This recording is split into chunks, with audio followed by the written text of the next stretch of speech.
calling you. The universe is calling me.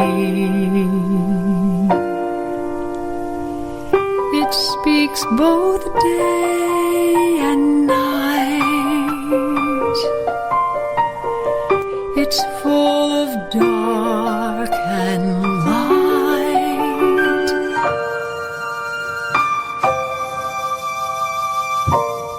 Hello and welcome to the new and improved Sky Tour Radio here on KGRAradio.com. I'm your somewhat scruffy host tonight, Mark Antonio, here with my not-so-scruffy co-host, Amanda Curran, and special guest, Daryl Mason. Welcome, guys. How you doing? I'm well, thanks. How are you? Other Awesome. than your voice. Yeah, I know. This is my scruffy voice. Daryl, how you doing? I'm good, thank you. I hope you get better soonest, Mark. I will. You know, this is what happens when you get so dedicated to something that you end up putting your health second. Yeah. It doesn't do anybody any good, but that's okay. It's a little bit of laryngitis. It's on its way out, being treated. So that's fine. Now, I just want to let you know that you want you to make sure you tune into Amanda's channel on YouTube. It's called DannyFan1, DHANIFAN 1. And she has the Sky Tour News up there. And that's the news of space for our broadcasting week. It's a lot of fun to check it out. It's a lot of fun to listen to. She puts a lot of work into it. Now, there's a companion stream to Sky Tour Radio, which is here on KGRA, which you are all listening to. And that's called Sky Tour Livestream.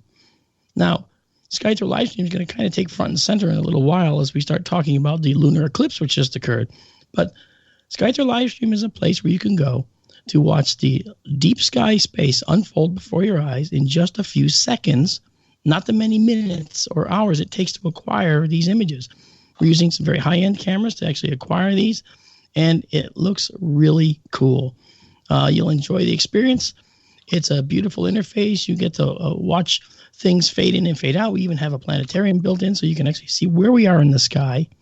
And then we go to the objects and find the objects in the sky. It's just the coolest thing. So join us. That's Sky Tour Livestream on YouTube. Now, lastly, if you would be so kind to patronize our store, there's one and on Facebook at the FX Models Planetary Replicas Facebook page. And on that page, you're going to find their Moon, Mars, and Pluto swag in the form of these 3D printed craters. Now, these were taken directly from the NASA space probe data. Okay.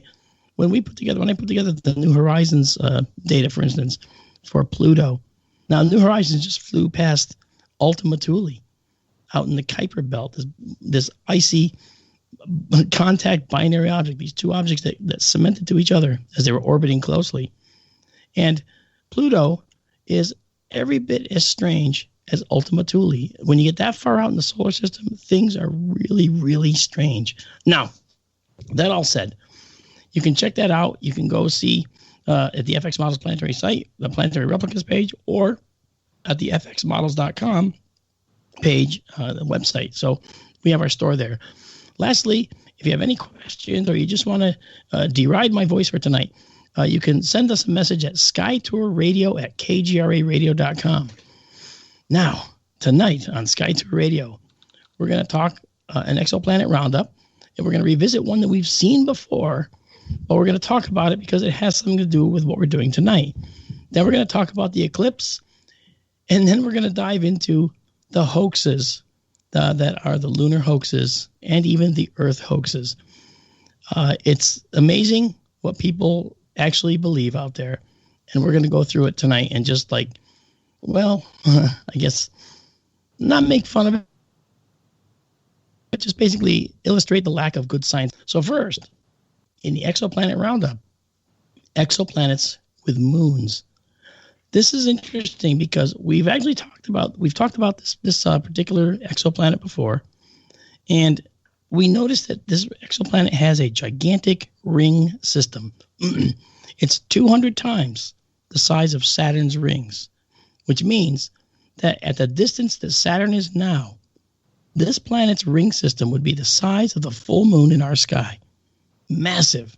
However, what's interesting about this ring system is that this ring system has gaps in the rings that we notice by looking at the transit times, the transits where the rings pass between us and the star.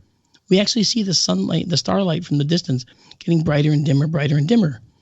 And we've established that there are these bands, these gaps. Now, what causes the gaps?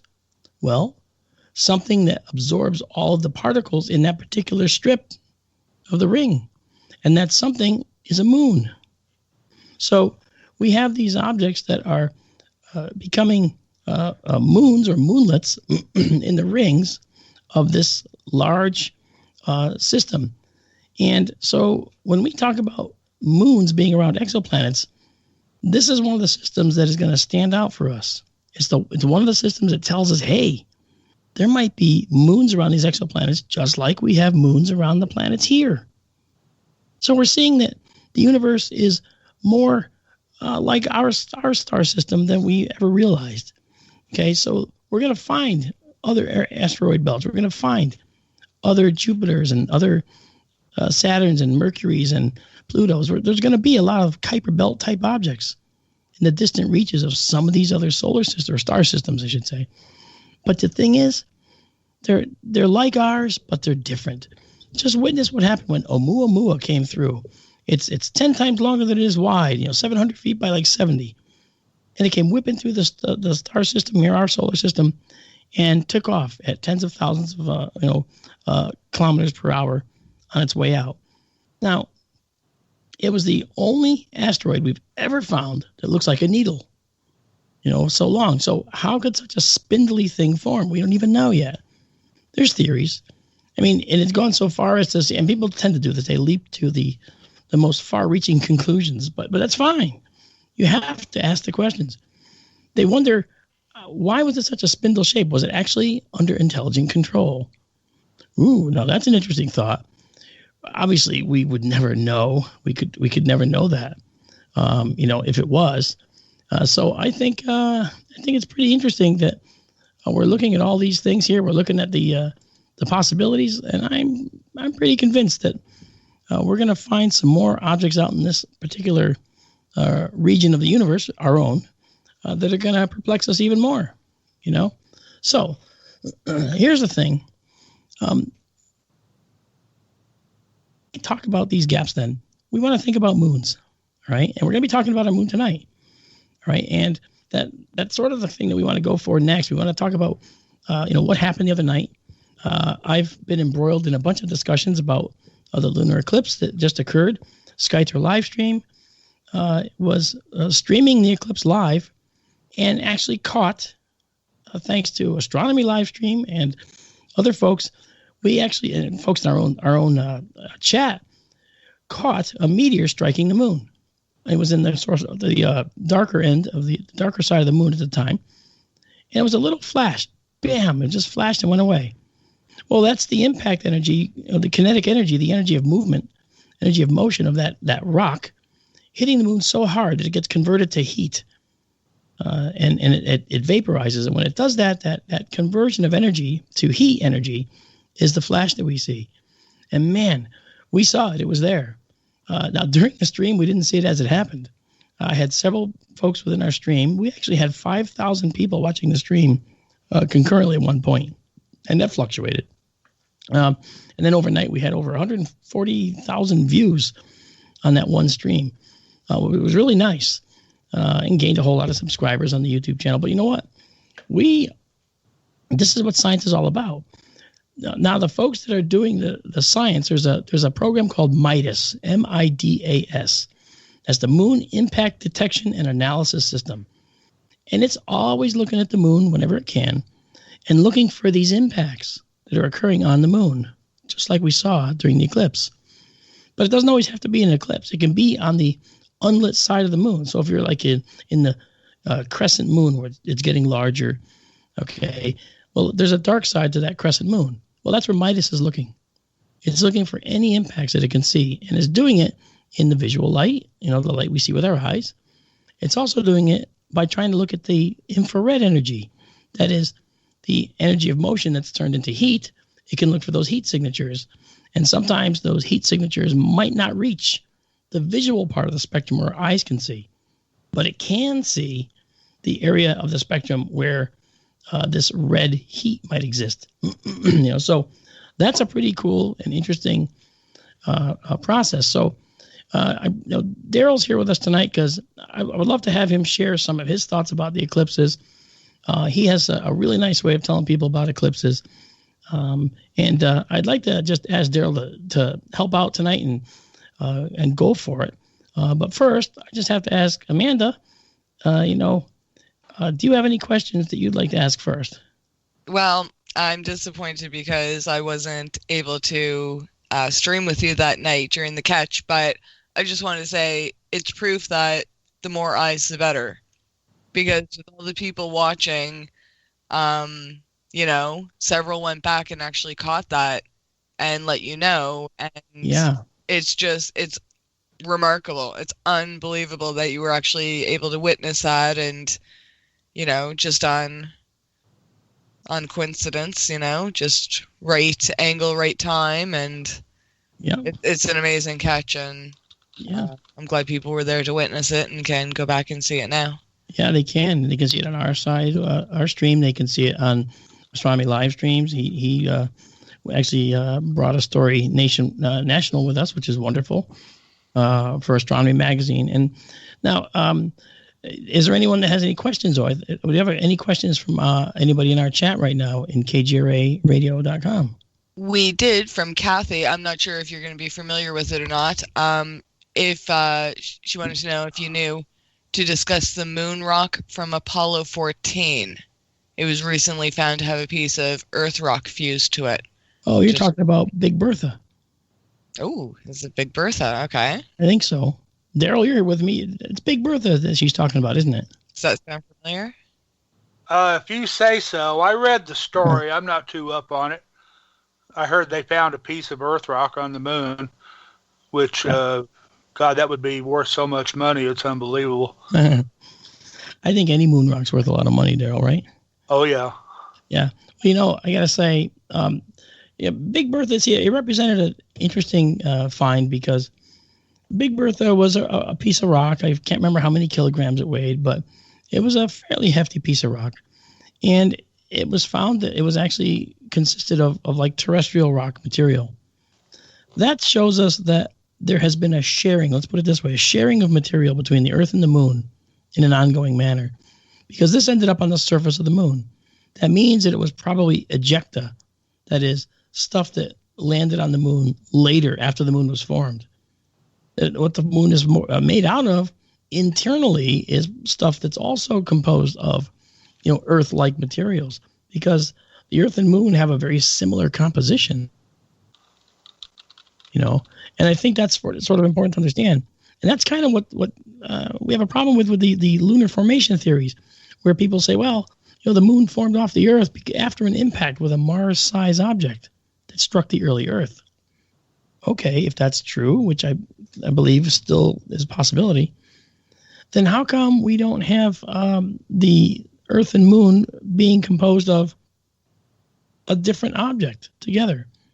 Why is the moon only reflective of mostly Earth origin?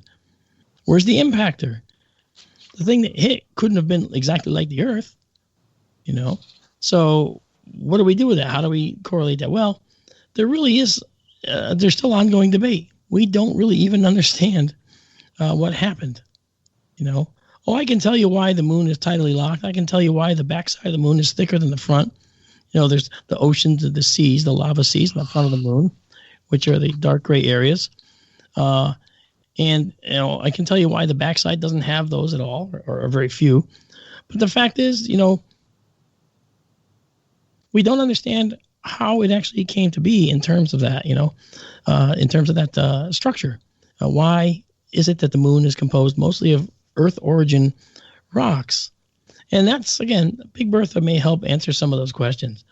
I think that's pretty interesting.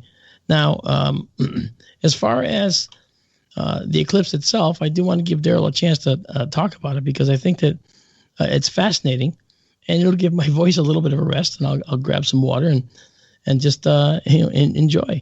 But Daryl, if you've got a moment to tell people about the lunar eclipses, I would be very, very grateful. Okay. I was going to talk about eclipses in general and the whys and wherefores of how they happen and why they happen. Thank you, Amanda. Perfect timing. First, people, I'm going to tell you a word you may not have heard before. This is one of my all-time favorite words. It's called syzygy. Syzygy. Syzygy. Now, syzygy is when three objects in space form a straight line. Just like in that diagram, when you see the sun, the moon, and the earth, they make a true straight line in space, not just apparent, but really happens. Syzygy is when eclipses happen here on Earth and the moon.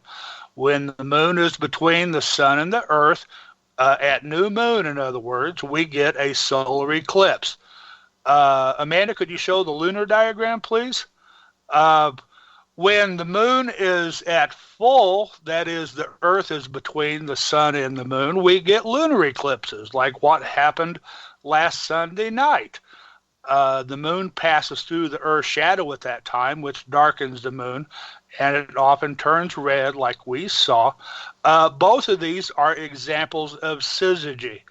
I almost got a license plate that said syzygy. I like the word so much. Again, it's Syzygy. Now then, line of nodes is the next part of why eclipses happen when syzygy happens. If you open up that picture, line of nodes there, imagine you have two LP records that you have magically stuck through each other, and they're tilted at a slight angle. Now, Earth's orbit around the sun is the big one, and the moon's orbit around the Earth is that little one you see. Now, the moon's orbit is tilted 5 degrees to the orbit of the Earth around the sun. If it was in the same plane, we would have lunar and solar eclipses every month. But because of that 5-degree tilt of the moon's orbit to the Earth's around the sun, well, only when that line of the intersection of the two planes, only when that line, called the line of nodes, is pointing at the sun, is the only time we have eclipses here and on the moon. And that generally happens about twice a year when the line of nodes aligns with the moon, okay?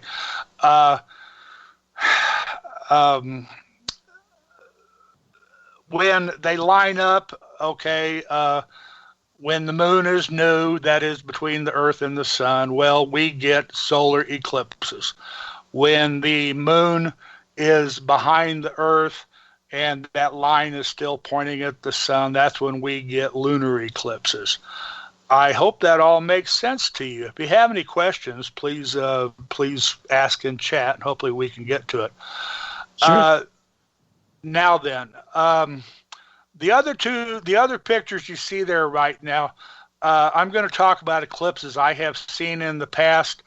The picture that looks like a fiery ring, that is called an annular solar eclipse. Annular just means ring-shaped. I traveled to the Las Cruces, New Mexico, El Paso, Texas area back in the mid-90s, where there was a big annular eclipse. First time I'd ever seen anything like that. Me and many other astronomers set up in a rest stop parking lot, and there were just telescopes everywhere, and I photographed it. And it looked just like that. There was just a little thin ring of sunlight all the way around the moon. This happened because the Earth's orbit around the sun is elliptical, and the moon's orbit around the Earth is elliptical. Sometimes we're closer or farther away from the sun, and sometimes the moon is closer or farther away from Earth. An annular eclipse happens when the moon is relatively farther away and the sun is relatively closer. So the moon passes directly in front of the sun, just like a total eclipse, but because it's too far away, it leaves a little bit of sunlight all the way around the moon, shaped like a ring. Hence, they call it an annular eclipse. It looked just like that. At one point, the moon was perfectly centered because I was on the center of the eclipse path, and it just looked like a ring of sunlight up in the sky. Now, it was about 95 or 90%, 96% covered. That was still enough sunlight to be so bright that you could not bear to look at it naked eye. But it was there with any sort of solar filter. It was easily seen. And the sky got really weird looking during the eclipse, during not totality, but you know what I mean, when the moon was directly over the sun. It just looked really strange out there. I'm sorry. No, it's okay. I had a question. During total solar eclipses, people notice that there are these strange bands that come across. If you have like a white screen, you can actually see these weird dark bands that are crossing at high speed. Uh-huh. All right, the eclipse bands. Did you see anything with an any? No, I expect didn't. you'd see those, but maybe I'm wrong. I'm sorry. Okay. You cut out for just a second there. No, I was looking. I was trying to take in so much, looking at and for everything. I was watching for that, but I did not see it. I'm going to back up just a second. Now, when I saw that annular eclipse back in the mid-'90s, I vowed right then and there when I learned about August 2017's total solar eclipse, which is shown in that next picture, that I was going to be there, hell or high water, okay? And I consider myself so lucky that I managed to make it to north of Scottsbluff, Nebraska, to see the total solar eclipse in the last image. It was the grandest thing I have ever seen in my life. I've been observing nearly 40 years, and nothing compares to that total solar eclipse. It was all over in 2.5 minutes, but oh my God, it was grand. It was the most beautiful thing. No picture will do the eclipse justice. You had to be there and see it. It was alive. It was electric. It was so vibrant. It was just stunning to take in. Yeah. And the whole darn thing was over in 2.5 minutes. Now, while watching the total solar, you see the white filmy areas streaming out from the sun. That's called the solar corona. You could say that's the sun outer atmosphere. You could see every bit of that as in the picture, but more. Those little pink spots you see were solar prominences around the limb of the moon. You could see those. They were very bright, but they were very pink. And that pink is the very same hydrogen alpha color you may have heard Mark talk about on his live streams. All this was visible, but it was just 1,000,000 times more impressive than you could ever see in a photograph. And now I'm hoping I can make it to see the 2024 eclipse down in Texas. We'll see, but golly, I really hope I get to see that. Those are I saw a total solar eclipse. I went to Vermont and watched the total solar eclipse, and it was like amazing. I mean, all the way around the perimeter of the sky, you see that it's brighter around the perimeter of the sky. It has a weird glow. You almost feel like you're under something, and you're under a shadow. Uh-huh. But boy, it's a really strange feeling, and I did not see in the total eclipse. I did not see those eclipse bands, which actually can make people sick because of the way they vibrate and come through the scene. Just imagine these fast-moving bands like on a TV that's not aligned well or something. Uh-huh. Yeah, and that's what they look like, and they're flipping through, and the actual speed varies on what the angle of the surface is. But I think it's pretty cool, really cool. And I'm very happy with checking out eclipses, and I know that Bill New York Skywatcher, who's our producer, and also a couple of other folks are planning to go up Niagara with Chris Elliott from Elliott Astro Imaging in a few years to see another eclipse. And so we might actually make a go of it and make it a little caravan to go up there and hang out and, I don't know, crash on his floor or something. Yeah, now, cool. I have a question. Sure. And it might have to do with the lines of nodes. Maybe I'm not understanding that part, but why don't we have these every month? Well, precisely, as I said earlier, the moon's orbit is tilted 5 degrees to Earth's orbit around the sun. And the intersection of those two planes, what's called the line of nodes, has to be pointing at the sun. Otherwise, the moon will be to the north or south of the sun when it passes that new moon, and that same angular inclination will make the moon miss the Earth's shadow when you would hope for a lunar eclipse. Does that make sense? That line of nodes generally, as the moon keeps orbiting the sun over the course of a year, generally the line of nodes will point toward the sun twice a year. Now, you probably will see, because they tend to happen together, solar eclipses happen, and then a lunar eclipse will happen, and there may be another solar eclipse happen again afterwards, because the line of nodes is still pointing in the general direction of the sun at that time. Yeah. Does that make sense, Amanda? Yeah. I was just hoping it didn't take that long for things to line up, that we would be able to see them more often, but no, I guess that's just wishful thinking. Nope, that's the way it works. Now, wishful thinking, though, Amanda, the 2024 total solar eclipse is going to come up out of Mexico, cross Texas, Arkansas, heading in a northeast direction. It is going to pass right over you in Nova Scotia in 2024. Yay. So there is your big chance to see one. Now, party at my house. Oh, yeah, you betcha. The weather's going to have to cooperate, the angle of the dangle and all that stuff, but you have an excellent opportunity in 2024.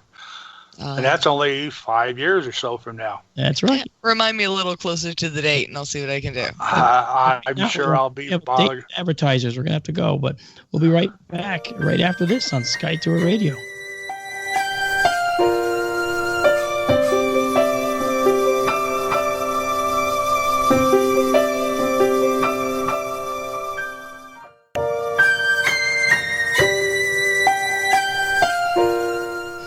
Hey, welcome back to Sky Tour Radio. I'm your hobbled host, Mark D'Antonio, here with Amanda Curran, my co-host, and Daryl Mason. So I want to welcome the two of them back, and of course, all of you, the best audience on the planet. We were talking about eclipses before the break, and I wanted to just have Daryl finish out with another eclipse that he witnessed. I mentioned the one I saw. He mentioned the one he saw, and he's right. In the solar eclipse, lunar eclipse, you just haven't lived until you go outside, say in a lunar eclipse, and look up in the sky and see the moon that you normally expect as a full moon to be bright and illuminated so bright that you can read a newspaper. And you look up and it's sort of a dull red. You instantly feel like you're at some exoplanet, which I'm so fond of, seeing a strange moon that's never been seen before. But I just want to have Daryl tell you about the solar eclipse that he saw too, which is actually quite fascinating. And there will be pictures in the chat. And Daryl does know that not everybody can see the chat, but so he'll be descriptive as he can. But go ahead, Daryl, take it away.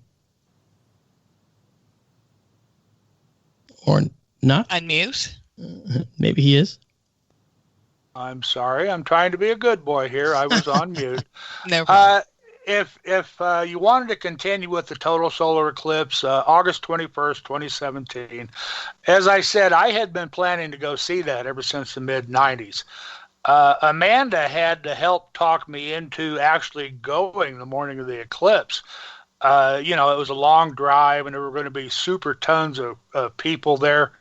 But I went. I left the house at 3 o'clock in the morning. I drove north to Wyoming.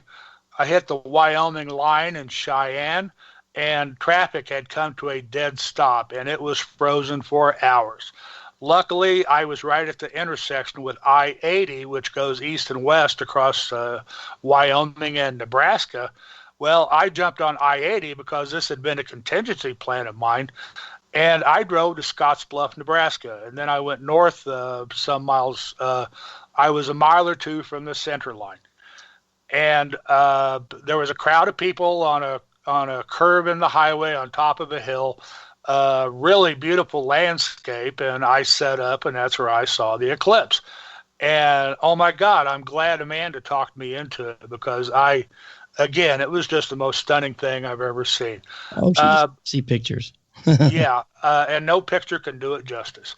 Yeah. I didn't realize I played such an impact. I know I encouraged you, but yes, you did. Well, what is something so rare and something you were looking forward to for so long? I didn't want you to regret it, but oh yeah, from the stories I hear, I'm really, really glad you made it. Mm-hmm. For the people who could not see the picture in chat, well, if you've ever seen a picture of a total solar eclipse, okay, it's a big black dot covering the sun, but you can see the licks of the corona, the white wispy stuff, all around it. And it was kind of a double fork shape in the case of this eclipse. Plus, you saw little pink tongues of flame at several points around the limb of the moon. These are called solar prominences, and they're a pink color. They were very bright, and these literally are big, huge tongues of hydrogen flame coming off the sun. And again, that pink color is the very same hydrogen alpha color that you've often heard Mark talk about on his live streams. There's one last picture there. Amanda posted it, and now I don't see it. This was a partial solar eclipse back in October of 2014. I was lucky enough to see this one as well. I've seen a lot of partials, but the August 2017 one was the only total one I've seen. What was really cool about this picture was, if you can see the picture, there were several huge sunspots on the face of the sun at the time the moon passed. And in fact, actually, when the total eclipse happened in 2017, there were some very nice sunspots then too. Of course, they got covered up when the moon passed in front. But that partial eclipse with the huge sunspots, well, if you can't see the picture, it looks like a crescent sun with a big black bite taken out of the upper right-hand corner, and there are some great big beautiful sunspots on the face of the sun at the same time. These were such complex sunspots, and it was just amazing to look at. I got so excited. I had one of the little telescopes set up in the driveway that I ran next door and grabbed the neighbor and his whole family and made them come out and take a look at it. And they were so tickled by what they saw. It was great. The little girls were not too interested, so they laid in the driveway and drew me pictures of it instead. But the mother and the father, they were just overwhelmed when they got to see this. The sunspots were just amazing to see. They were huge. There's another thing too that's interesting about partial eclipses, which you don't get for total solar eclipses. You might for annulars. If you look at the shadows coming through the leaves of trees, all the shadows on the ground are little tiny eclipses, little suns with a bite taken out of them. Very, very interesting, because there's many times insects eat holes in the leaves, and these create like little pinhole cameras that actually create images on the ground or on the sides of buildings that look like many little partial eclipses. It's really a piece of natural art from the universe. It's just gorgeous. That's one I did not get to see where we were set up at north of Scottsbluff. I bet there wasn't a tree within 20 miles of us. So I didn't get to see that particular phenomenon. But it was a great thing. It just the greatest thing I've ever seen. I've seen some pretty cool stuff in my observing career. Yeah. And that has to be number one by a country mile. Wow. I mean, and that is a relatively close to home phenomena that we get to see something here in our solar system. Now, when we were looking at the in SkyTour live stream, as we were looking at the lunar eclipse the other night, I couldn't get over how, using the different settings on the camera, I can actually pull out the details of the shaded areas on the moon so easily. And you can do the same thing in just a regular moon cycle. But the color of the red was very interesting, because you can actually see where the color of the red kind of diminishes and goes to the edge shadow of the Earth. You can actually see that the shadow, and that curve is giving away the fact that the Earth is curved. Because you're looking at it, it's a projection. So it would actually look flat if the Earth was flat. it wouldn't look curved. It's not curved because the moon's curved. It's curved because we're seeing it as a projection. We're inside the shadow as we're casting it, as a matter of fact. So it would look flat if it was straight, but it's not. It was curved, and that gives away the fact that the Earth's round. Yep. Very simple thing. And there's no arguing around it. There's no way to say it's otherwise, We're going to talk about that a little bit later, perhaps, when we go into the flat Earth nonsense. And I do call it nonsense. I take a stand on that because if it's not science, then they're just, I don't respect people that are science free. I respect people that don't understand the science but want to learn. But I don't respect people that are science free for the choice. Can I make a comment or two for what you just said? You may. Okay. The ancients were not dummies. There were ancient Greek philosophers who knew exactly what they were seeing when they looked at a total lunar eclipse, and when they saw the edge of the Earth's shadow, they knew the Earth was round. They knew the moon was round, and they had a pretty good idea of the relative sizes of the two bodies. The other thing about the eclipse I wanted to mention, Mark, it was visible during your stream. It was visible in many of the images I've since seen online. You may have noted that I guess it would have been the northern limb of the moon during the eclipse was actually a light blue color for most of it. Yeah, it started dead center. Unfortunately, dead center.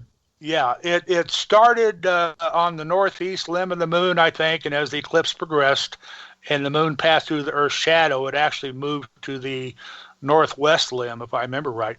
Well, what caused that blue color? It's not unusual to see that. I had mentioned this to Amanda before the eclipse ever happened, that we sometimes see like blue or fleeting colors other than red on the moon. What that was the ozone layer in the Earth's atmosphere, in its upper stratosphere, that caused that blue color. It was real, and it was really there.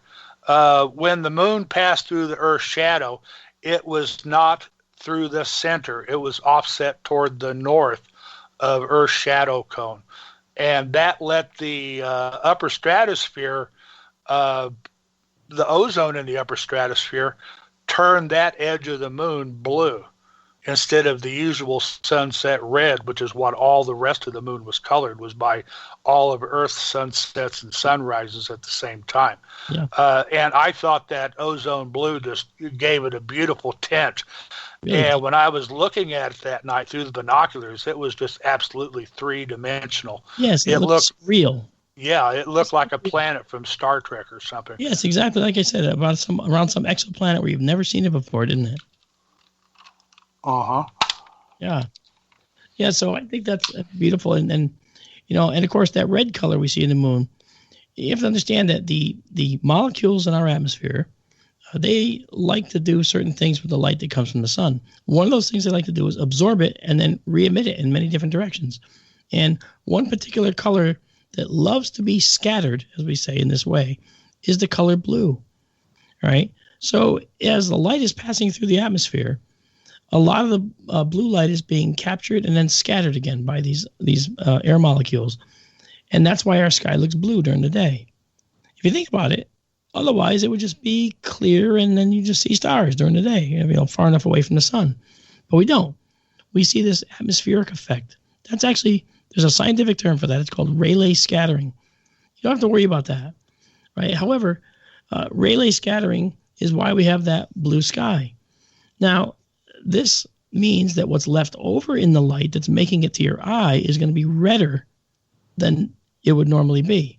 And that's why at sunset or sunrise, when we're looking through more atmosphere between us and the sun, more blue light is being scattered between you and the sun. And what's coming through is the remains, which is going to be more red light. And so sunsets and sunrises are reddish orange. It's a neat fact of physics, and it can be reproduced in the laboratory. It's nothing mysterious, But I do want to thank you for that, Daryl, helping us with the eclipses. But hopefully you're going to hang around for the rest of the show because we're going to be talking about some of these other crazy theories that are out there. Oh yeah. Before we get on to the crazy theories, we did have some questions coming in about your catch, the meteor impact on the moon that you were so lucky to catch. Before we move on, Lurley has the best question. Why is it so significant? What's a hit like this mean for us? Why is this rare? Why is this special? Why? It's just not seen very often. Yeah, that's true. It's not seen very often. That's right. Go ahead, Daryl. I was going to ask, what would something like this tell us? This one in particular, really not that much. It's just the spectacle of it. It was so cool to see because the general public doesn't see stuff like that. It's a very rare thing to the public. I read after the fact that some of the groups, like the one Mark mentioned, whose business is watching the moon for meteor impacts, they actually record one every few hours under ideal conditions.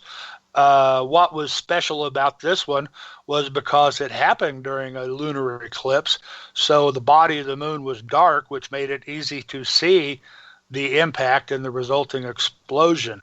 But they catch impacts every few hours, the dedicated watchers do. Right, and that actually leads... Daryl's talking about the Midas program we talked about before, the moon impact detection and analysis system. Now, I do want to say one thing, though. That impact, again, was that conversion of that energy of motion, that energy of that kinetic energy, it's called, into heat from the impact. And we did see that flash. It was a quick flash. And I immediately came under fire from a whole bunch of people who said, you hoaxed it, it's fake. This is before everybody could see it, all around the world. And I said, no, I did not. And they said, oh, yeah, look at his website, FX Models, visual effects. He does visual effects. He created this. So you see, they manufactured this entire narrative, how I faked the whole thing. So I went right in for it. I said, that's terrible. I know. So I actually went in and I said, you know what? You're absolutely right. I hacked into the Lunar Midas server, and I put this fake thing up there, and everyone in the world saw it at the same time. Not even trying to make it sound like there was a possible way that could even happen, because there isn't. And a few people were like, yeah, I knew it. So you see, this is the state of science education. Yeah. Country, no critical thinkers. And that's what this show's all about tonight, is critical thinking. We haven't even got to those parts yet. Well, we will. And like I said, Daryl was just touching on the next question, actually, because Ronald wanted to know if there were more or less impacts hitting the moon happening now, compared to, say, 100 years ago. No. Would we be able to even tell, or we just know about because we have the science and technology? Well, we weren't seeing impacts 100 years ago, but Mark could probably say better than I. I mean, there's a lot of junk floating around out in space, and impact rates 100 years ago were probably really, really close to what they are now. Yeah. Nothing like it was 1 billion years ago or 4 billion years ago, right. But it still happens, and it's probably happening at about the same rate it did 100 years ago. And just remember, there was an era of bombardment in the early solar system where, when the moon was formed, something had to make all those craters. Well, that was the moon basically attracting with its gravity all the debris in the Earth-Moon region.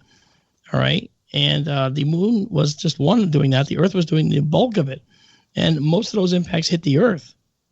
Okay, and the Earth became probably molten more than one time from impacts hitting it. And when it finally started to cool, that's when the era of bombardment began to wane. And so the moon reflects the history from over 4 billion years ago when we look at it in general. But there are recent impacts. Some are human-made.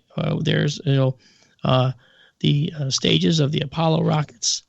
The stages of the Apollo rockets that never went to the moon. Yeah, you can see their debris in the craters easily on the Lunar Reconnaissance Orbiter Quick Map site, which is a really cool site. And Amanda, I know it's kind of putting you on the spot, but throw that link if you have the Quick Map browser. Throw that link into the chat so people can just go out and start looking at the moon in very high res, all the way down to being able to see something as large as or small as 30 feet across. The I mean, quick map browser? The quick map browser from the Lunar Reconnaissance Orbiter page.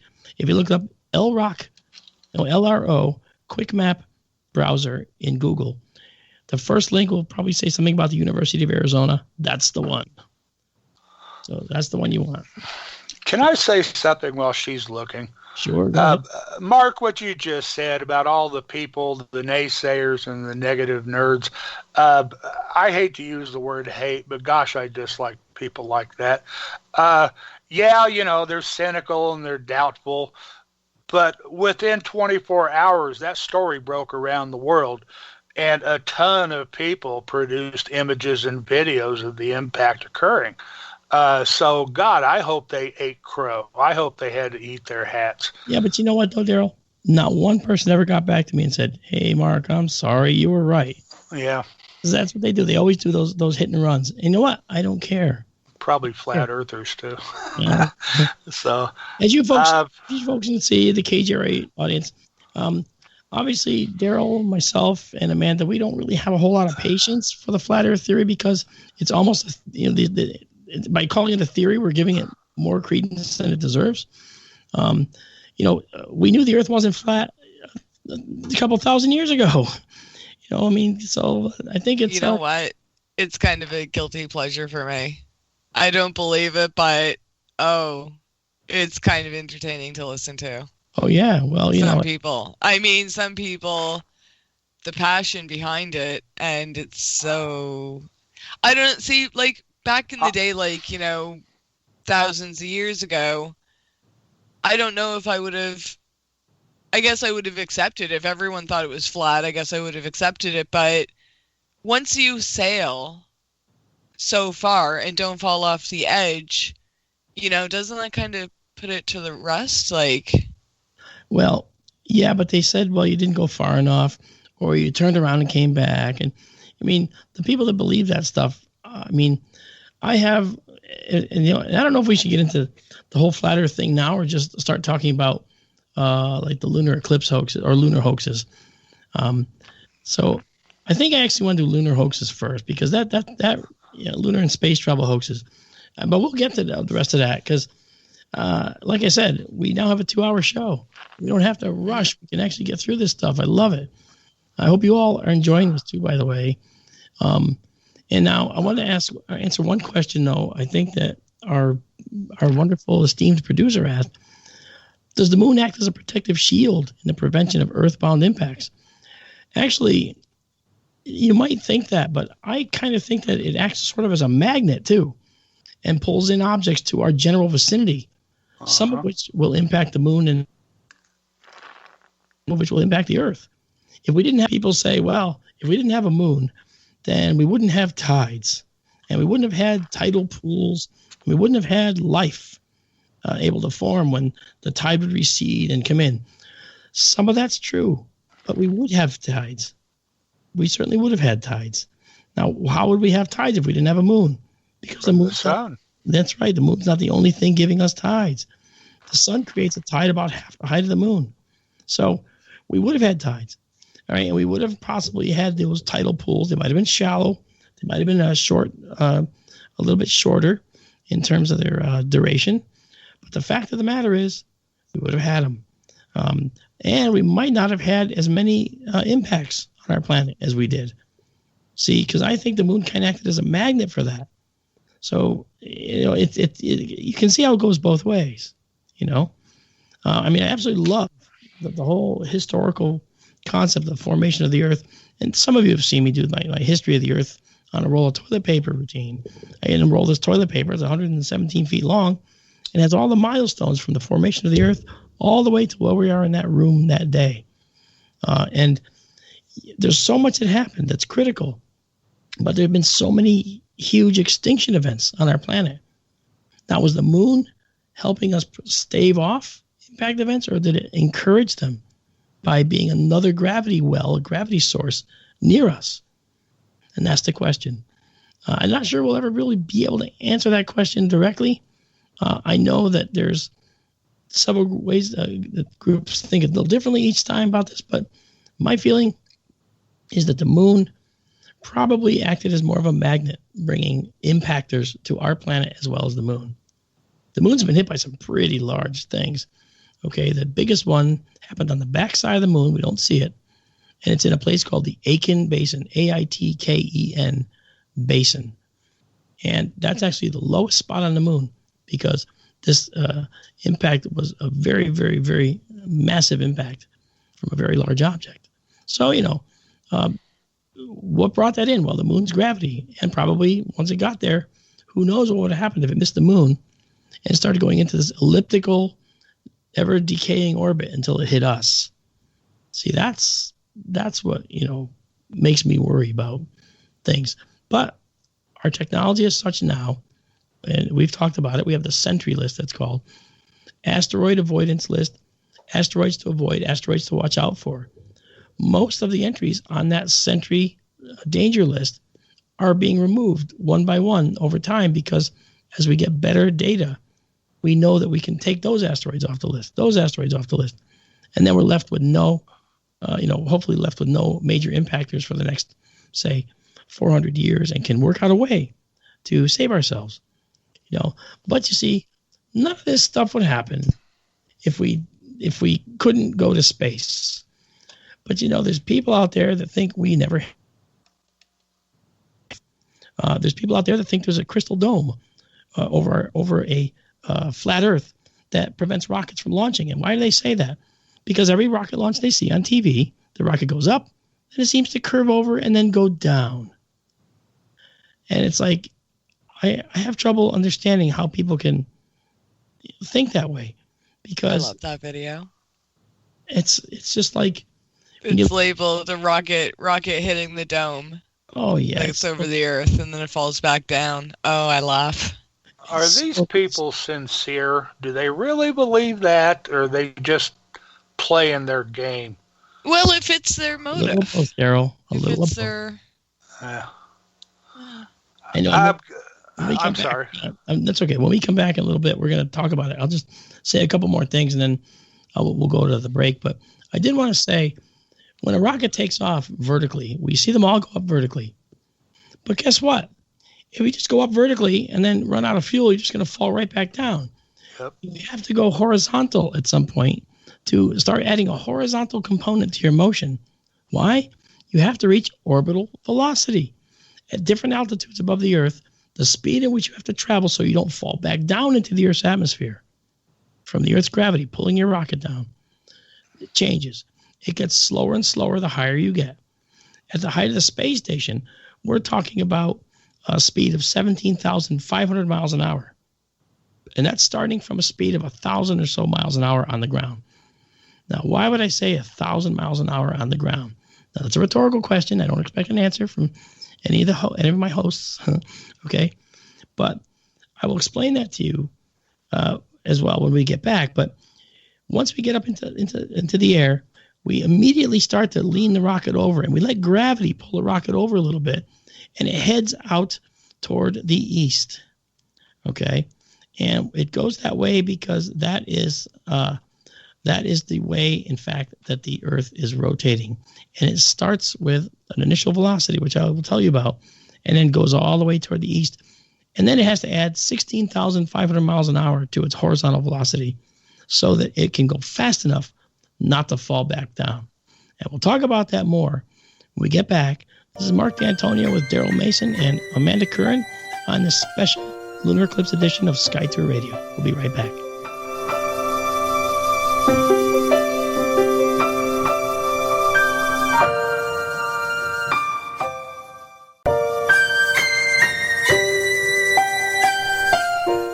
Hey, welcome back to Sky Tour Radio. I am your continued hobbled host, Mark D'Antonio, here with Amanda Curran and our special guest, Daryl Mason. And we are talking about some of the currently space travel hoaxes. Before the break, we talked about the dome over the Earth that supposedly keeps us from getting to space. Yet we seem to always get to space. I just don't understand. Well, we're talking about achieving what's called orbital velocity. When a rocket takes off straight up, it almost immediately begins to lean over. It does so using gravity to help the rocket lean over. And as it does, it's now as it leans over, that same rocket thrust is adding vertical speed and to the rocket path. So it will tend to start moving up and away from its location. Instead of going straight up, it's going to go up and away. And as it does that toward the east, it's going to be going higher and higher and faster horizontally. At the height of the space station, I mentioned that speed is 17,500 miles an hour that it has to reach in order to move in a circular orbit. But what is an orbit? What is actually going on there? Well, it's the velocity needed of the rocket that'll keep it going the same distance above the Earth as it moves horizontally around the Earth. Now, what do I mean by that? As the rocket goes around the Earth, they move at just such a forward speed such that the gravity that the Earth has pulling on the rocket body is exactly canceled by the forward speed the rocket has. So as it moves forward a little bit, and apparently it's going to go higher, gravity tugs it down a little bit, and it continues to go in this circular path. That's what is called a circular orbit. And that's what rockets have always, we always desire for rockets, is to put them into circular orbits. So they will do this thing. They'll start to lean over horizontal fairly quickly to achieve that circular orbit. All right. But when you watch it being shown live, you see the camera following the rocket up in the sky. Then it looks like the rocket's tipping over, and then it looks like it's going down. What are you seeing? You're actually seeing the rocket disappearing into the distance toward the eastern horizon, and the mount that the camera's on is rotating to follow it. And as it rotates, it's changing the angle of the camera in the view. And by doing that, it gives a illusion that it's traveling down. You can try it yourself. Very simple. It's a very simple thing. If you watch a flock of birds flying by, okay, or geese, you look at them through binoculars, all right, and they'll be flying, say, from top to bottom, okay? Well, spin around and look at them again, and they'll be flying from bottom to top. It's very simple. You can't miss it. And that's exactly what's being seen when they're using these very high-end tracking cameras to follow these rockets in the sky. I have to say, I'm always mystified by people who don't understand how this works. And when you explain it to them, most of the people I talk to, they're okay with it. They say, oh, yeah, I get it now. Thank you. However, there are some people that say it's all lies. It's all NASA lies. Right, because NASA is the only group in the world that's going to space. The Russians aren't. Oh, wait, they are. The Chinese, oh, no, they are. Okay, the Japanese, oh, no, they are too. The Indians are too. Okay, it just goes on and on, folks. So you see, if it was a conspiracy about getting to space, every spacefaring country on the planet would have to be in on this whole conspiracy. And it just gets more silly and more ridiculous over time.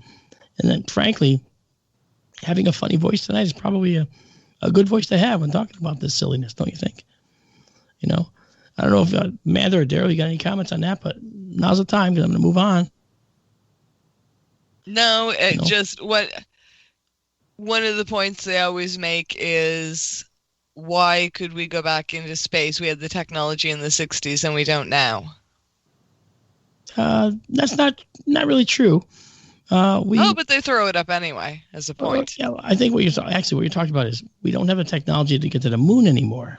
To the moon, sorry, yes, that's what I meant. But you have to understand that the technology to go to the moon was late 50s, mid 60s technology. So that technology is actually quite obsolete, and there's far better infrastructure and vehicles that are being developed now. The Orion spacecraft was tested successfully, which was a spacecraft which is going to replace the old, what's called the Apollo, and it's going to get astronauts to Mars. And it'll do that through this new technology. They're not using old-style computers. They're actually known as like PDP-10s on the shuttle, which were like these old-style computers. And they were used in the early days of the space shuttle program. And then on the shuttle, they were used because they were very dependable. They're simple. They didn't have a whole lot of capability, but they were dependable.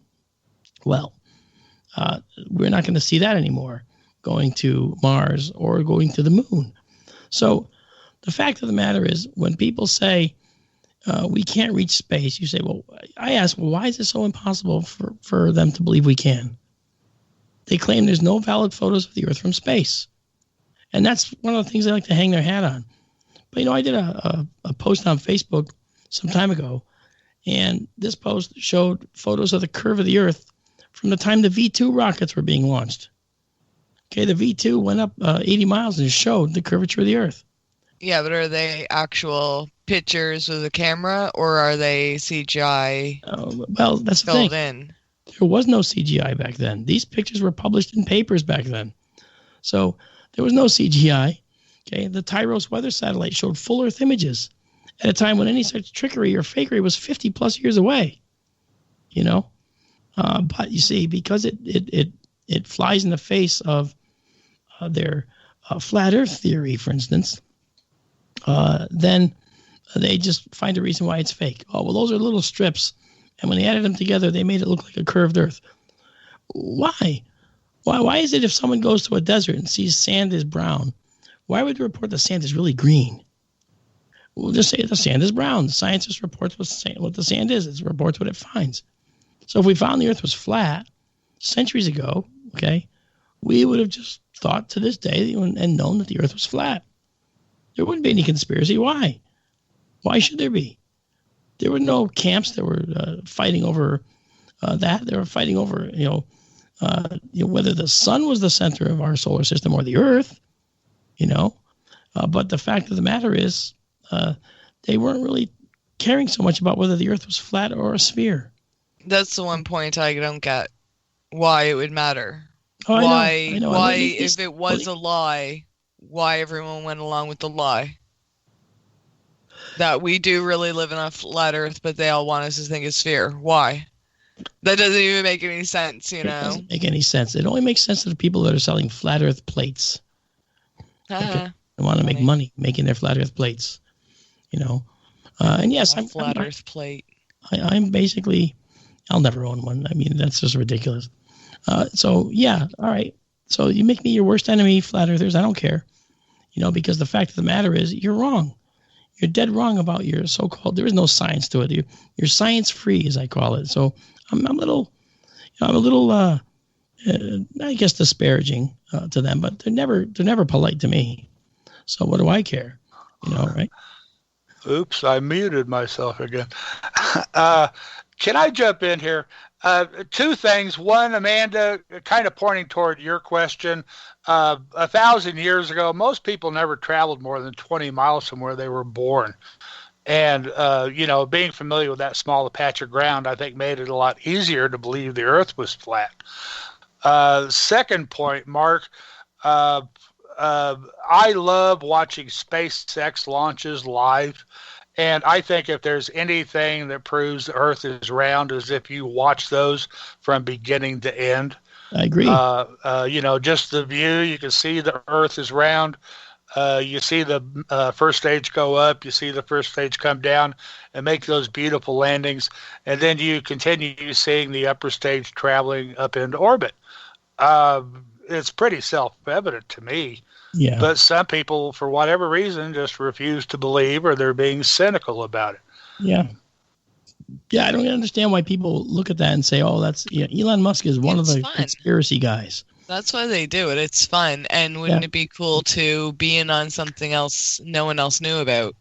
Well, again, I know it's really flat, and everyone else is conned. Wouldn't that be cool if they were right? Yeah, just like when we look at the ISS footage. People look at this ISS footage and say, look, he's being held up by cables. And then they show visual effects people doing stunts in a studio that have extremely fancy setups for them to do this bouncing and flipping around. But guess what? Conspiracy theorists like to say that there's wires holding up astronauts in the ISS. All right. And that they're just doing green screen or blue screen stunts. Okay. Yeah, wires can suspend astronauts. Sure, we've suspended people and made fake astronauts for movies for many years. However, one of the things they can't explain is how someone can be tumbling as well as rotating at the same time. There's no rope or suspension system that can do that. So they ignore that. They just don't make any don't make any mention of it because, well, that doesn't fit my narrative. See, and that's called 5 degrees of freedom. Okay, so they can basically say they're rolling, but also flipping end over end at the same time. Now, let's just say that somehow you could do that. Okay, well, how now do you then create, take water bottle and squeeze out water, and right there in front of you, it forms a perfect sphere. Okay, it bobbles around, bloop, bloop, bloop, bloop, bloop, bloop, okay? How is it that it can do that? If there's gravity and this is all being done in a studio, well, they say, oh, well, that's just computer-generated graphics. Really? Then how come they can point a straw into it and then they can suck the water up and drink the water out of the air like that? How come they can take a GoPro camera, which are those little tiny remote cameras, stick it inside one of these bubbles that's floating inside the atmosphere of the ISS, and then look at what the GoPro sees from inside this water bubble? You know, people don't understand the science behind this, so they tend to deny it sometimes. Now, for those that have honest questions, I have absolutely no animosity at all. It's the ones that know the answer but refuse to listen that I basically don't care about. I think, you know, my time is best spent showing folks that want to learn what's going on and how it works based on the science that I do know. And I'm always willing to, I have an open mind. You know, it may not sound it, but I don't have an open mind about a flat earth because that's just silly, you know. I also don't have an open mind about lunar hoaxes, such as, you know, the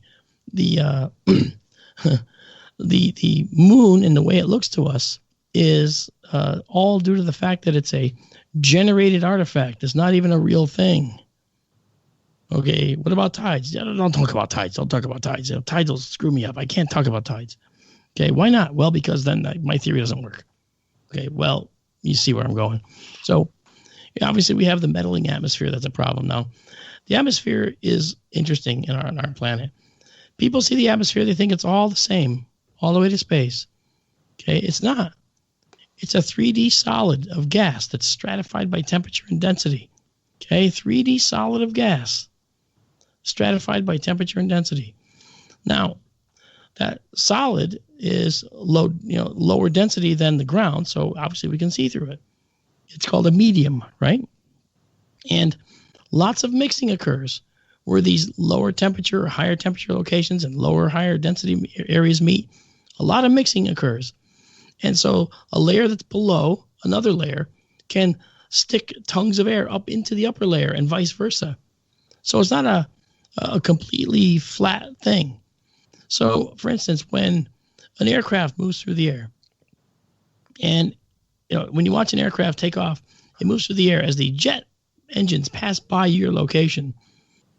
You watch the jet engine exhaust going by some clouds, and you'll see a little mirage-y shimmer where the jet engine exhaust crosses the cloud. Now, the cloud's far away, but wherever that jet engine column of heated air coming out of the back of that engine goes, you'll see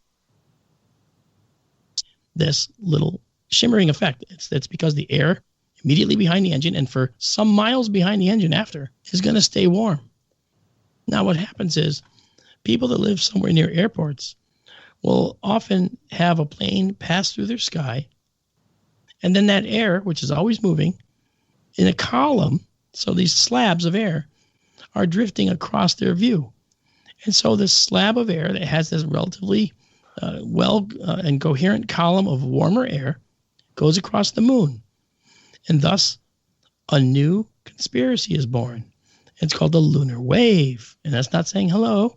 That's seeing this weird, strange, mirage-y shimmer cross the moon as a little tiny linear line from left to right to left, up to down. Okay.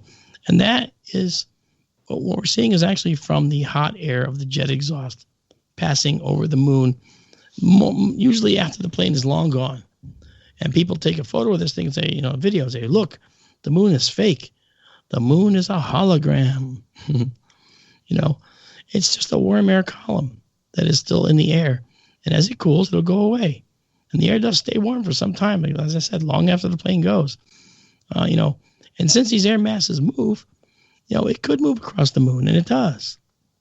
You know, So this is how that works. This is how that lunar wave has occurred in the past. I've seen them, and I've seen the planes causing them. Well, isn't it important to say, well, if I watch this wave cross the moon after seeing a plane do it, pass by and make this hot, superheated air behind the engine, shouldn't I at least say maybe planes are causing this? The answer is yes. But the folks that are invested in this lunar wave thing, they don't say that. They just say, no, you're lying. That's not true. Okay. Well, guess what? I have a phrase. It says, science doesn't care what you believe. It doesn't. It's actually something that you have to learn. And then they say, well, the reason is, and this is, the psychosis runs deep sometimes. And they say, well, no, the fact is, there's a lunar hologram out there. It's not real. Okay. It's like, well, wait a minute. Then what's going on here? I don't understand. A lunar hologram. Yeah, we've never been to the moon. Oh, well, a little while ago, Amanda put the link up there for the Lunar Reconnaissance Orbiter Quick Map browser, where you can go, and she'll probably do it again. And that browser link takes you to see objects on the moon down to 30 feet across. You explore anywhere, front side, back side of the moon, poles, and guess what? At certain locations, you can actually see the landers that landed on the moon, or should I say, the landers that never went to the moon, are on the moon.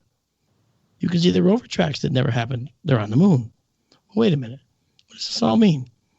It means we went to the moon, folks. We went to the moon. And it's go ahead, Daryl. I'm sorry. I can't handle these people. Ultimately, they're just patting themselves on the back at their cleverness. They think they're scoring points or something. It gets ridiculous after a while. Yeah. People have to understand, I think, people have to understand what they're up against, because I'm certainly man enough to mention how I actually did a debate with a flat Earth guy. Oh, don't mention it. Too bad, because Amanda's the one who cringe. Well, the thing is, look, it devolved into a session where I just made fun of the guy for being an idiot. Okay. The fact was, if I'm being honest about it, he won the debate, not because he was correct. He absolutely wasn't, but because I did not engage him in a way that could properly debate him. I just made fun of the guy. This was many years ago. And so I actually should have done better, and I admit that. I'm happy to admit that I should have done that better, and I didn't. However, what happens is that, as time moves on, people will, have their theories, and then I'll think of something and I'll write it down. Well, I got a bunch. If you want to prove that the Earth is a sphere, you can do a couple of things right away. You can be north of the equator and look at the constellation of Orion. To the upper left, Betelgeuse. To the lower right, Rigel. Okay, now you go south of the equator. And where's Betelgeuse? Betelgeuse is on the lower right, and Rigel's on the upper left. Orion's upside down. How could that happen on a flat Earth? It wouldn't happen on a flat Earth. Oh, well, the stars aren't that far away is how you're going to have to explain that one. But wait, they look the same for everybody. So, and you see how it just falls apart. Can't be done. Doesn't work.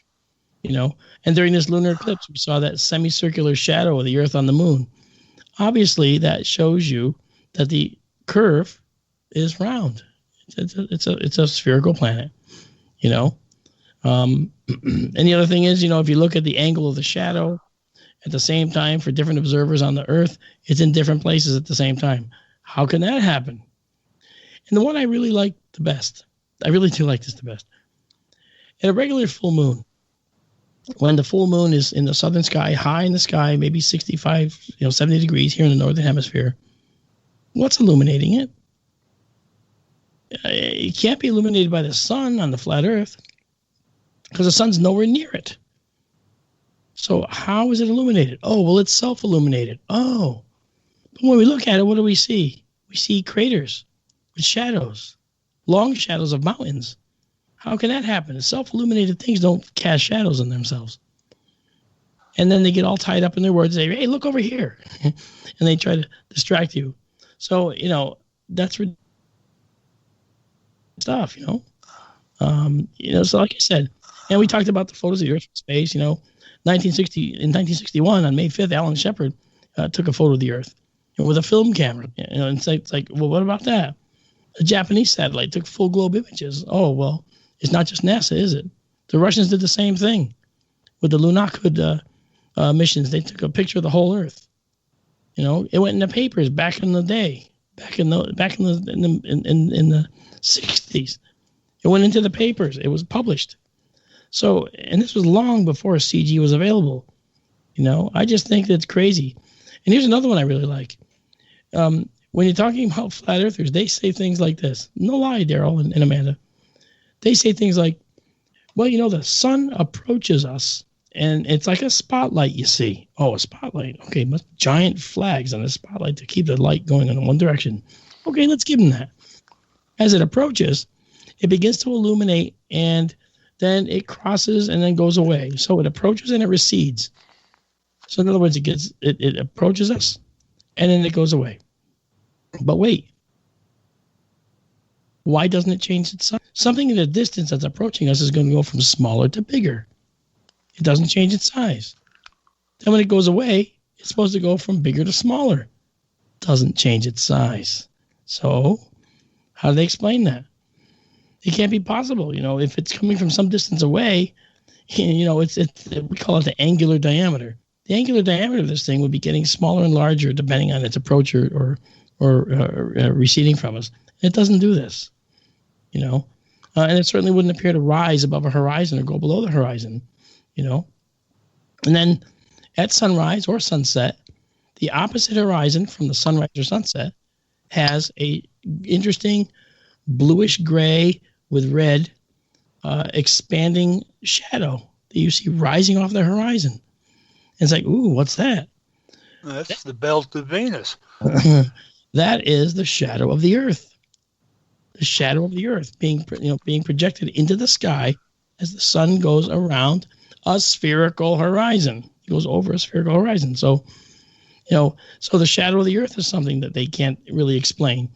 I just think it's amazing, So I don't know. I just think that when they talk about this, and they lose credibility so quickly that it's certainly not worth arguing.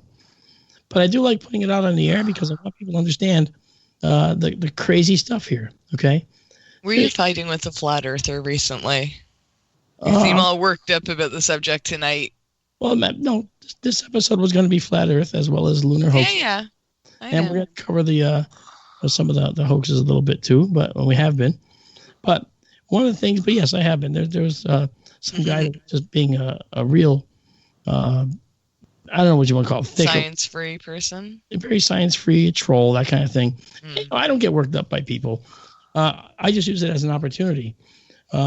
Because I have the microphone, he doesn't, so I can actually say these things. But I'm not saying anything nobody can verify.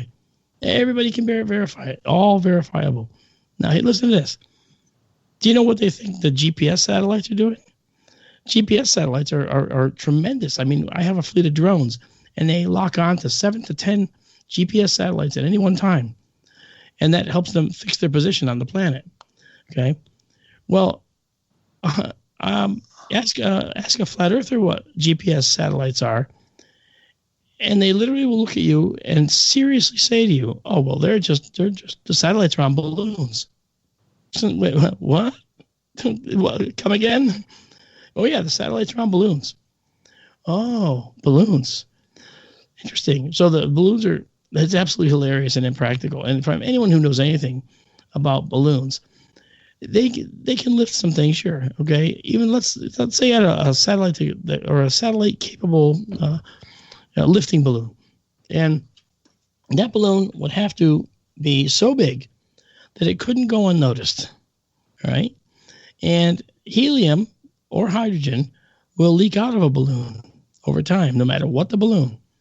And what does that mean? Well, that means that it's eventually going to fall back to Earth. So somewhere on the planet, you see, are huge companies that all they do is surreptitiously refill the helium in the GPS satellite balloons.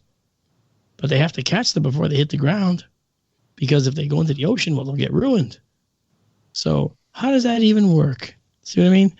It's just hilarious. I just think I can't imagine how people can do this. I know, and for people that want to actually try these things, look for the shadow of the Earth at sunrise or sunset. Usually, sunset. Look on the opposite horizon. Look on the eastern horizon. You'll watch this dark band rising higher as the shadow of the Earth being projected into the sky. When it's a full moon and you're looking up at the full moon, think about where the sun has to be. You heard Daryl talk about the line of nodes and how come we don't see an eclipse every single cycle. And you'll know then that the sun can illuminate the moon fully for most of the time it's in the sky. Well, seeing that is something that's very important, right? So when we come back, we're going to talk about more and take your questions as well. But I hope you're enjoying this special edition of Sky Tour Radio. I'm Mark D'Antonio with Daryl Mason and Amanda Curran. We'll be right back.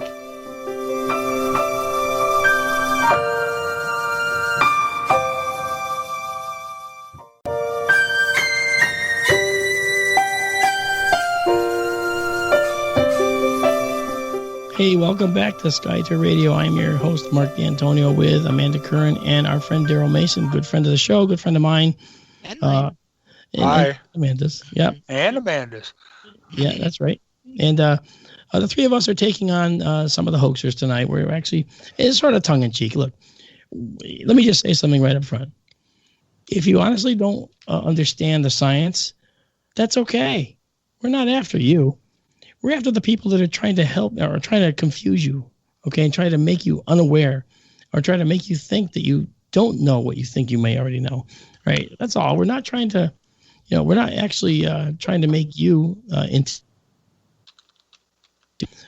people that should be ridiculed in any way. We're here, I'm here for you. And Amanda and Daryl are here for you. We want to give you the right science, okay? So that's what this is about, and that's what this show is. And it was supposed to be last week's show, believe it or not. And we're going to do this as part of the lunar eclipse. But I couldn't do the show last week because my voice was even worse than it is tonight, which I know is probably hard to believe. But yeah, it was true. It was so bad I couldn't even squeak. And so luckily, we're doing okay so far, and at least I am. I don't know if Daryl and Amanda think they're doing okay. I think they're doing fantastic, frankly. But there we go. And now, so I want to just close out the whole lunar wave, lunar hologram. Rockets can't make it to space by suggesting that, and of course a flat Earth, by suggesting that if anybody has a doubt about whether we've done any of those things, all they have to do is look in something called the historical record. They don't have to try to find a YouTube video on it. They can look in the historical record. There's photos in old papers that are available online that can show you the first photo taken by astronauts from space.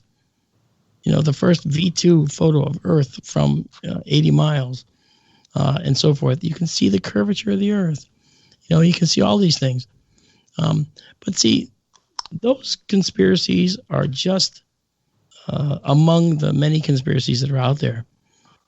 Another one is something that's actually born of some reality, I'm going to say right up front, and that has to do with chemtrails. Now, I do want to cover that only because I do not believe that they're chemtrails, and I can tell you why. Now, chemtrails are trails left behind by aircraft, jets, normally commercial jets, and as they go over, the contrails that are coming out behind them seem to linger. This is what you hear, this is what you're told, and they spread out very wide. And this is a chemtrail, you see. The contrails, they say, will normally go away very quickly. The problem with those theories is that they're looking at a tiny bit of real science and then extrapolating incorrectly for all of science about contrails.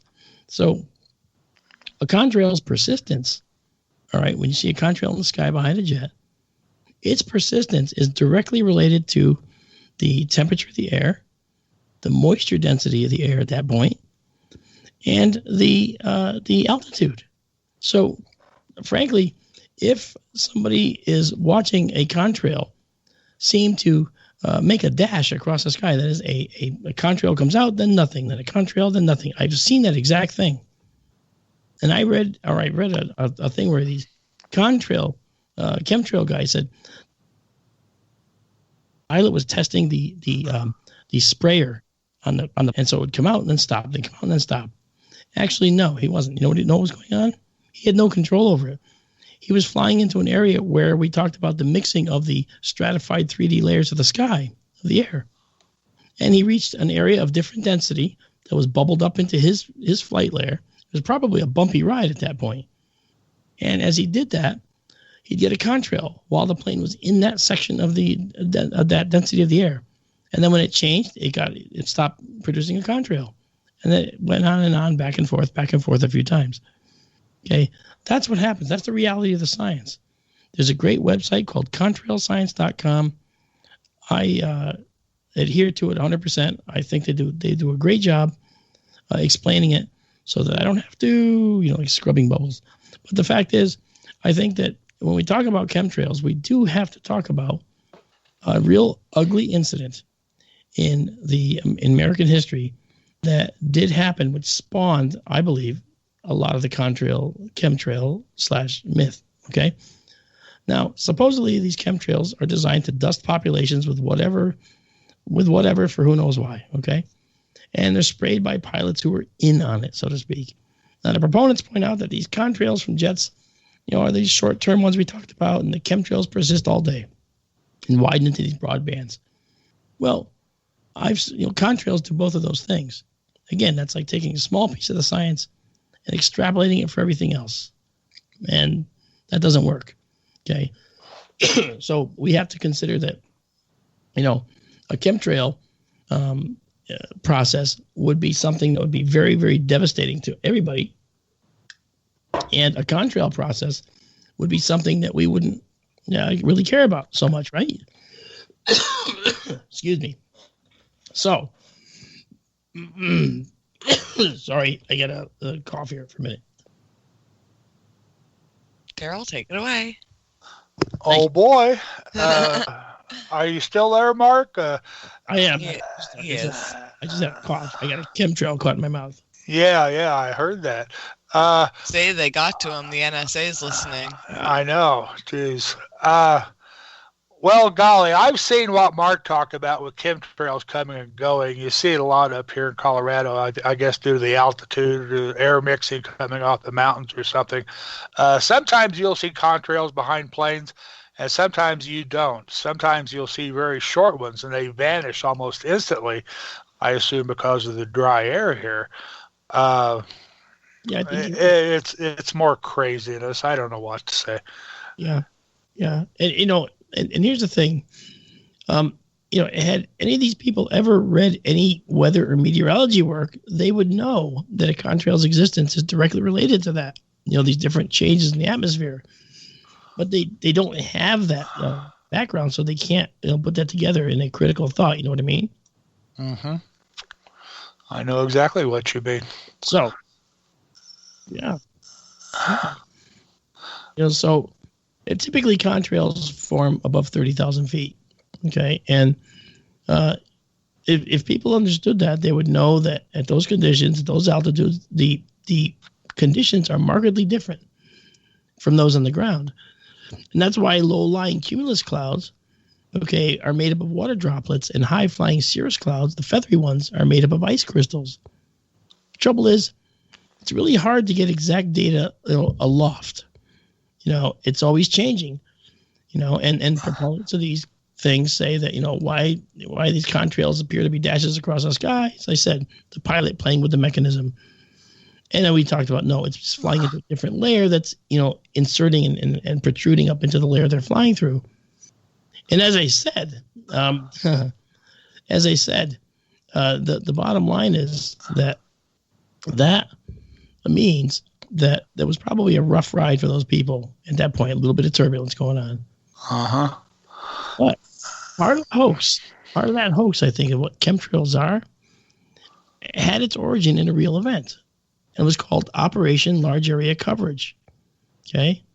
Operation Large Area Coverage. And what they did was they took a special paint called cadmium sulfide. It's fluorescent. And they wafted it into the ground, into the air, in these areas where that you might find potential biological attack pathogens, say in an entry point in a city or something. And when they did that, the cadmium sulfide could be seen with black lights, ultraviolet lamps, and they could see the potential paths taken, like people walking into a store. Look, there's a trail of yellow cadmium sulfide. However, in St. Louis, our government did a malevolent thing. They did that with cadmium sulfide that was laced with radioactive material. Why? So that they could actually test the cancers in the poorer populations of St. Louis. Absolutely malevolent, evil, and our government did it to our people.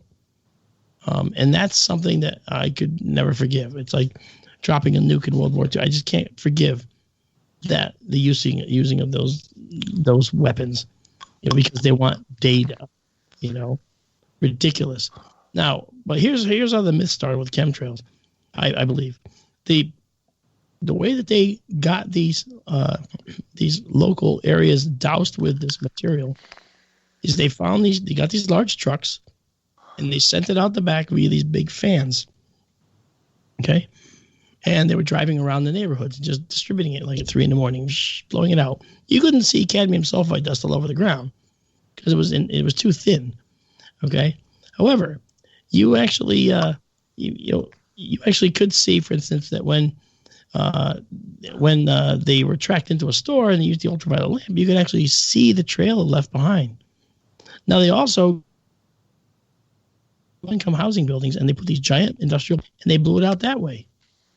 Okay, as well. And that got conflated into being flown in aircraft, probably because in Vietnam they used Agent Orange, and it was spread by aircraft.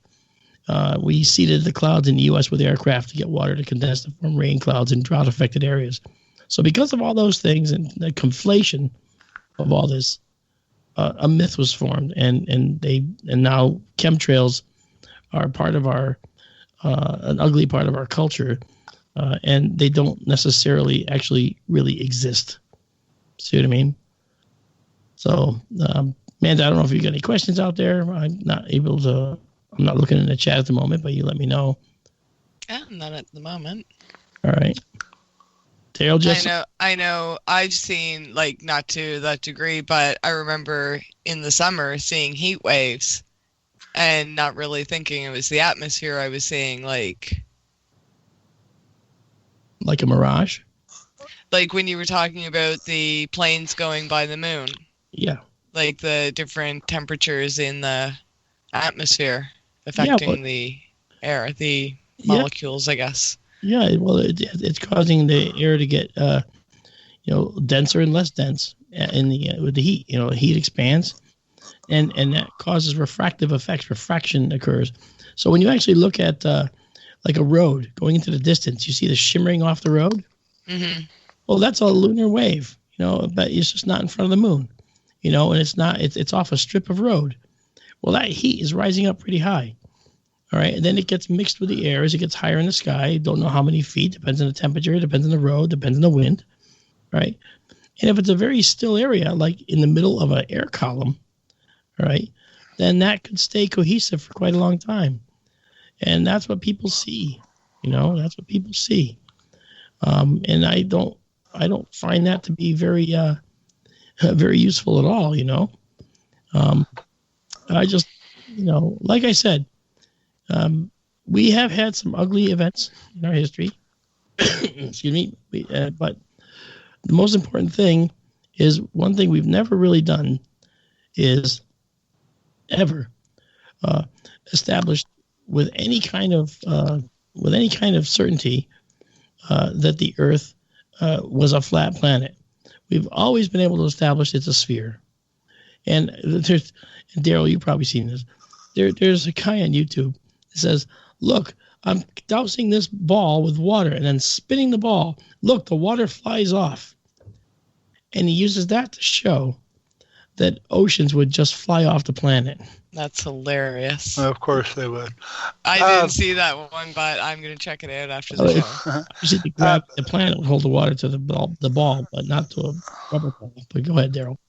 For chemtrail-minded people, there is a YouTube video out there, and I bet quite a few of you have seen this.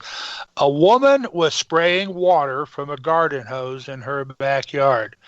And amazingly, a rainbow showed up in that spray of water.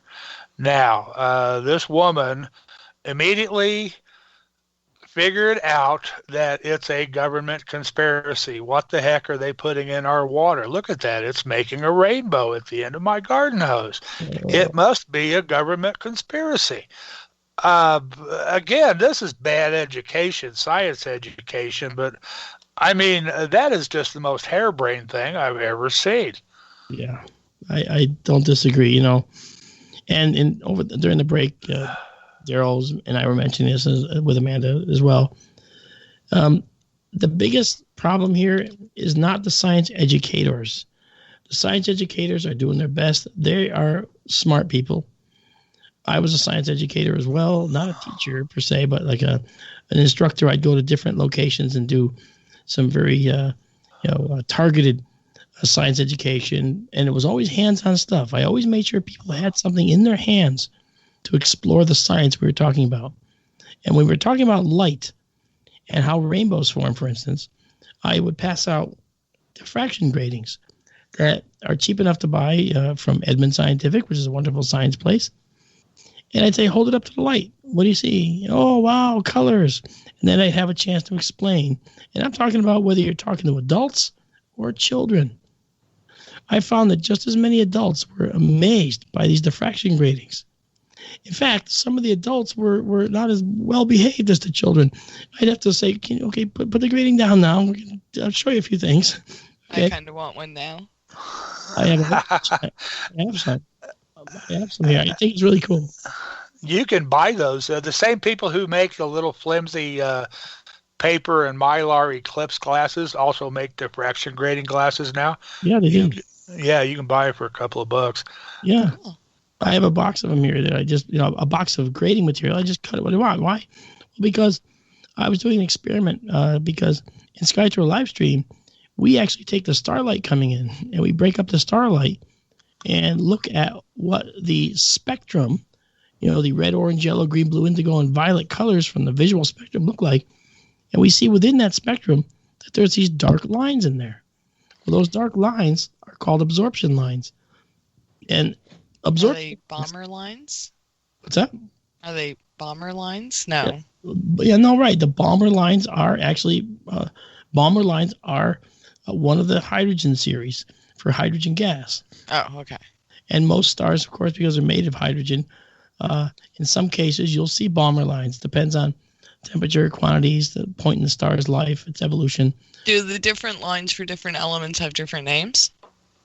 Yeah, there are different lines. Yeah, we have for like calcium. There's calcium lines. There's two calcium lines, for instance, that are in our sun spectrum. Our sun doesn't make calcium. This is stuff it was formed with. That's the thing about this stuff. When you look at what happens, why do elements get formed at all? And this is an aside, but it goes to some of the astronomy we've talked about, folks. When you look at the core of a star, it's many, many tens of millions of degrees, right? And when it becomes a certain temperature, it can fuse atoms to something heavier. So hydrogen can fuse to helium. That's a normal type star. But helium can fuse to carbon, neon, nitrogen, and oxygen. And basically, the heavier the stars go, the heavier the stars are, the stars can form all the way up to about iron, which is number 26 in the periodic table. And that's where it has to stop. Because to fuse anything more than iron requires more energy that you put in. So it basically stops. You have to put in more energy to fuse something else. So if you want to fuse nickel or cobalt, you're out of luck. Because it takes more energy to do that than the star can provide. So stars can only go up to number 26 in the period doing this normal process as heavy stars. And you got to be massive stars. Stars like the sun can't do that. They get to helium, maybe some carbon and some oxygen. And then that's about it. But if there was a way to look inside of a star, we would see the nuclear furnaces inside are burning in various layers. The core of the star is making one set of elements, and then outside the core, there's a band, a shell, that's doing different types of elements. And a little bit farther out, there's more shells that, depending on how close they are to the center, that are actually creating different elements on top of that. And they get to iron, and then they're stuck. And when they run out of everything, that's when the big collapse occurs with the big heavy stars. We've talked about this before, and that becomes a supernova, of course. But when we look at the star's spectrum, those chemical elements that are in the outside of the star's atmosphere are actually having the hotter radiation from inside the star going through it. So it's a relatively cooler outer gas envelope of a star through which the higher radiative energy is passing through. And that outer cooler envelope absorbs some of the energy. And that absorption causes these dark lines to appear in the spectrum at specific places for specific elements. And we know that this is something very, very important. And so when we look at the diffraction grading, like we're talking about with the colors, okay, if we're looking at a spectrum, say, of our sun, we're going to see lots of these dark lines. And that's because of the fact that our sun has a spectrum that was found by a guy named Fraunhofer. And that spectrum has a lot of elements that are absorbing energy from within the star, all right, but that weren't made in the star. The sun was made from existing materials over 9 billion years after the universe came into existence. Okay, so that's when we came into existence, was after 9 billion years, almost over 9 billion years of the universe already was here. So we had 9 billion years of other stars obliterating themselves and spreading new elements out to the interstellar medium. And then we were formed from that. And the planets were formed from that material as well. Lots of dust, debris, lots of gas. And so that's where all this comes from. So, if that woman that was looking at the fan of water could have had a far better resolution to her spectrum, she would have seen a Fraunhofer spectrum in there, with all the elements that the sun has in its atmosphere. I took a spectrum of the planet Jupiter not too long ago to test the spectral system we have on SkyTour Livestream. And the spectral analysis image of Jupiter shows a Fraunhofer spectrum. It shows all the material in the sun. Now, why is that? Well, it's because Jupiter doesn't shine by its own light. Jupiter's reflecting sunlight. But the interesting thing is if you look at the spectrum of Jupiter and the spectrum of the sun, they will be different. Why? It's because Jupiter's atmosphere is doing the same thing. It's absorbing some of this energy that it's supposed to be reflecting from the sun. And the difference between the two spectra tells you some of the things that are in Jupiter's atmosphere. Very interesting. You can do this analysis on Uranus and Neptune and learn all about the composition of the atmospheres on these planets this way. But I think that you should consider that this is a really interesting thing to get into. And this is now where real science meets this conspiracy theory. So what you just heard for the last 10 minutes is about how real science of spectra works. And we're talking about people that buy into these YouTube videos that tell them there's no such thing as that. Yeah, everything we've found with our quote-unquote fake science has turned out to be real. Okay? It's all really cool. And I think that it's amazing that there are people out there, they want to listen to our show. Obviously, we do get good ratings, folks, and I'm happy. I'm humbled that you guys check it out and listen, even if I'm having such a tough time talking tonight. But the fact of the matter is, I do it for you, and Amanda and Daryl are here for you too. We are just like really, really happy to be with you guys. And like I said, when we, as we move forward, say with Sky Tour live stream, there's going to be a few things that we're going to do in addition. We're going to get that spectral system up and running so that when we actually say take a photograph of, say, Betelgeuse, I'll then be able to show you the spectrum of Betelgeuse. And then you can see, oh, look at those dark lines Mark was talking about. And then we'll be able to say, yeah. And guess what those are? These are this, this, and this. We can identify. And that is this beautiful visual thing of looking at these objects and then turning around and saying, hey, now look what we've got. Now we actually can show some real science. And that's something that I think is really, really important. And I'm very proud that Sky Tour live stream has taken off as it has. And so I'm grateful to everybody that's helped us with that.